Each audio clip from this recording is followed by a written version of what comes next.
Good afternoon, folks. Hope everyone's well out there, enjoying a lovely summer sunny weekend. Partly sunny here, but it's very warm. It's nice in the garden. We had a hectic week. I did another post just 5 minutes ago and ended up doing something totally different. So I come back online to do what I originally intended to do, which is a comment on an article in Property Eye. So all credit to them for this story. This isn't my story, it's their story. Property Industry Eye. And it's about, it's from May the 8th, this one. I'm just catching up, by the way. So, I've had a hectic week.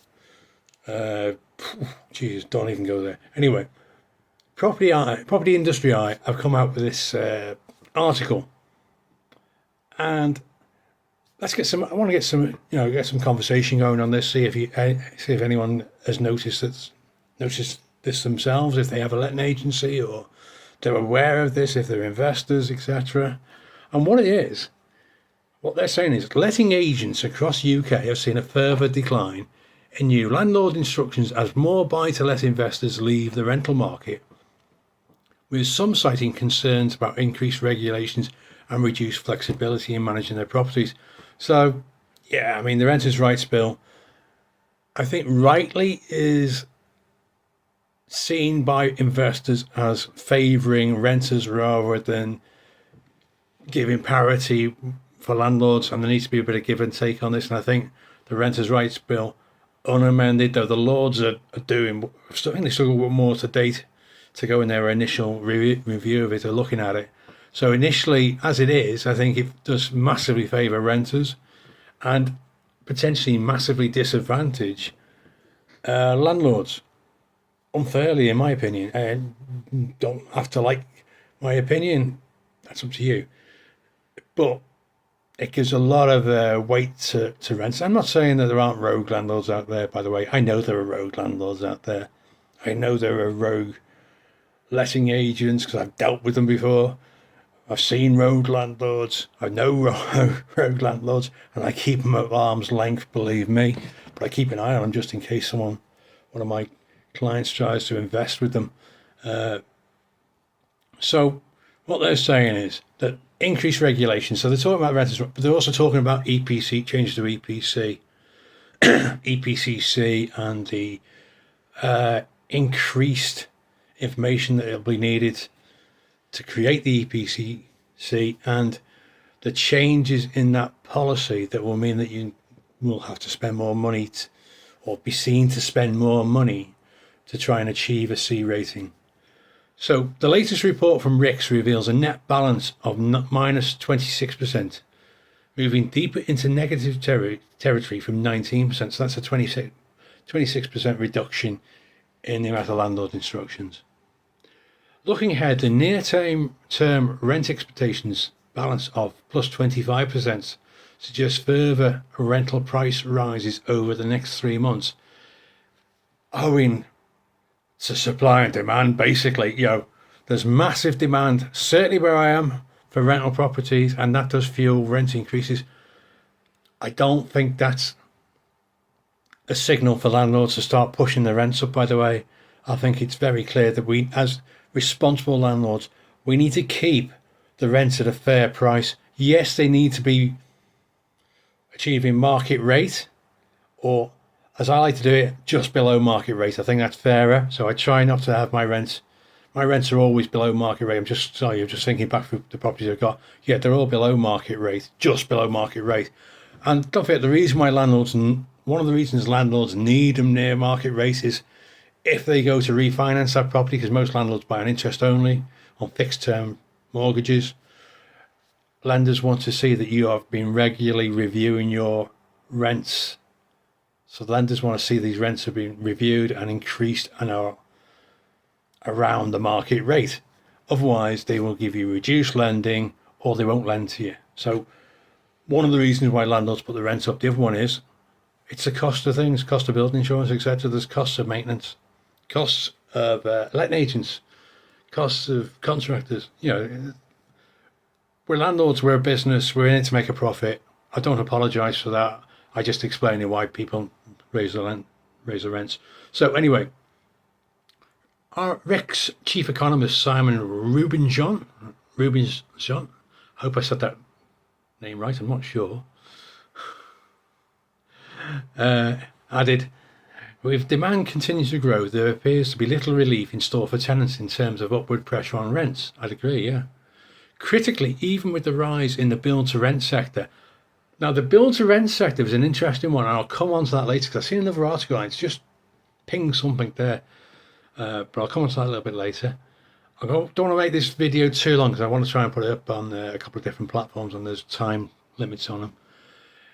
He added, with demand continuing to grow, the shortfall of affordable rental stock looks set to remain substantial. According to Rick's, tenant demand increased in the 3 months to April, with a net balance of plus 14% of respondents part of the quarterly seasonally adjusted rental data set. This represents a slightly stronger demand trend compared to the most flat picture seen in the previous quarter. To be fair, the previous quarter would most probably be quite flat anyway, because it's like a run up to Christmas, etc. So how much store you put in that, because people don't tend to move out of properties around Christmas because it's a bit of upheaval and stuff like that. That's my opinion. Shoot me down in the comments if you know differently. I don't mind. I'm happy to be corrected. The unintended consequences of the Renters' Rights Bill, whether it's unintended is subjective, by the way, because there's a thought there that governments don't want private landlords. They want big corporations like Lloyd's, which is doing all this rent-to-build stuff, buying up property, BlackRock, etc.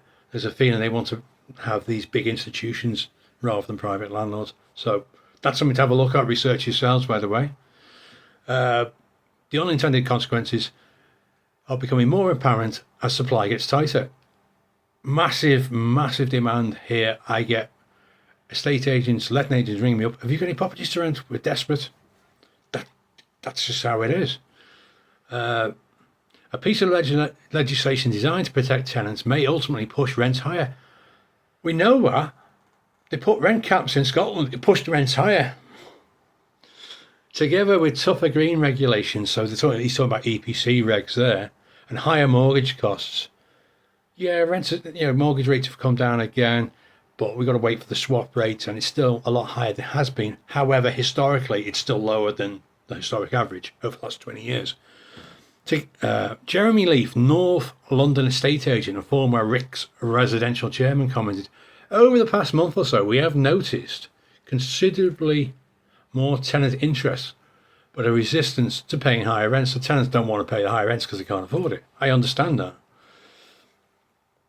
However, lack of supply, particularly of 1 and 2 bedroom flats, and don't forget he's most probably talking about North London there, not 1 or 2 houses where you are, so it might be slightly differently where you are, so bear that in mind when you're thinking about this.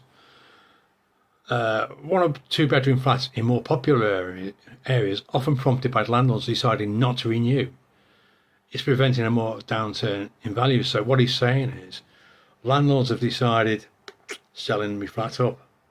That's reducing stock for tenants. Yeah, I see it all the time. People send me portfolios of property. Are you interested in buying my portfolio? 35 properties came across my desk last month in one portfolio of a local landlord saying, I want to sell up. This is my portfolio. It's happening. There's no getting away from that. People are deciding, yes, I've been in it long enough, I've made enough money from it, or I'm not going to make any money out of it, time to go. And that's what they're doing. Or I just want a nice easy retirement. Looking forward, we do not expect much improvement in stock shortages, particularly as the Renters' Rights Bill nears the statute book. Well, it's still got to bounce through the House of Lords in the ping-pong system they call House of Lords, House of Commons. It goes backwards and forwards till they agree on the wording. So the imbalance is likely to continue, is what he said. That's where the article stops. I think the question that you guys need to have a think about, you folks, guys and gals need to have a think about is that happening near you? Is that something that you think, yeah, it's the straw that broke the camel's back a bit, I'm going to get out of it? Do you see it as an opportunity? Do you think that rents should be capped. And I mentioned rent to build before, and I'll just pause my recording for a minute and I'll come back. Right, I knew it had triggered a memory there. So Acorn, which is a renters union, okay, renters apparently have a union, dramatically escalated its protest tactics by storming Salford headquarters of a major UK landlord, Place First. Now, Place First are a build-to-rent company, so they build to rent.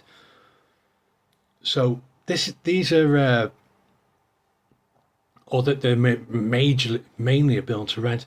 So once inside, residents of Liverpool's historic Welsh streets, backed by Acorn union representatives, demanded a face-to-face meeting with the CEO. Confrontation follows growing tension over rent hikes in the once notorious Toxteth area, which is now up and coming and renamed Liverpool 8. It's still Toxteth. I like Toxteth, by the way. I think it's okay. I've got friends that live from Toxteth and come from Toxteth. So it's now renamed Liverpool 8, but if you live there, you still call it Toxteth. The area is where the Beatles drummer Ringo Starr grew up and has benefited from significant investment in regeneration. There's a lot of commercial conversion going on in there for old warehouses and stuff like that. Amazing. We have great memories here, and we really don't want to move. Our kids settle at local primary. Both work in the Baltic Triangle. This is one of the tenants saying. And what they're saying is that rents tend to be higher than the market rate. So I don't know. I don't know much about Place First, if anything. I have seen Acorn Union. This is one of their tactics they keep using. They go and confront people, which quite, can be quite frightening, I presume, for the people who are working there. You've got these people storming. But I understand their frustration that they can't afford the rents. And he says that far from being transparent with us, most of us only found out about new policies. So they had a new policy about a 10% rent cap policy, so they can increase the rent by 10%, which is obviously well above the rate of inflation. They say they carefully evaluate it. I don't know. I said I don't think that's right myself. I think you need to be working for the tenants as well as a landlord. You need to be helping the tenants. You're providing good quality accommodation at a reasonable price. So that what they're saying is they didn't. The 10% increases will make situations worse, which they will do. That's a massive increase. If you're paying, I don't know what the rents are there. Say you're paying £600. That's a £60 increase per month. What's that? It's £720 over a year. So if you're on, if you're tight on money, that's quite a lot of money to suddenly increase. I wouldn't. I'm not saying I wouldn't increase my rents by that much, because it depends on the property, but I'd certainly think twice about that. And my rent increases tend to be sort of £20-25. And some people say that's unreasonable, but as I stated before, you've got to keep up with the market rate. So the company has later confirmed it had arranged a private meeting with the campaign group and is planning discussions with local MP Kim Johnson. I know Kim Johnson. I used to sit on the same committees as Kim Johnson in Unison Northwest.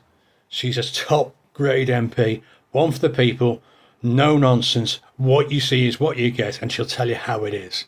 So whatever you think of Labour MPs, I'll tell you now, Kim Johnson will stand her ground. She's already said that cutting welfare benefits is wrong. Cutting the winter fuel allowance is wrong. She's a very good MP, and I respect her because I know I've worked with her.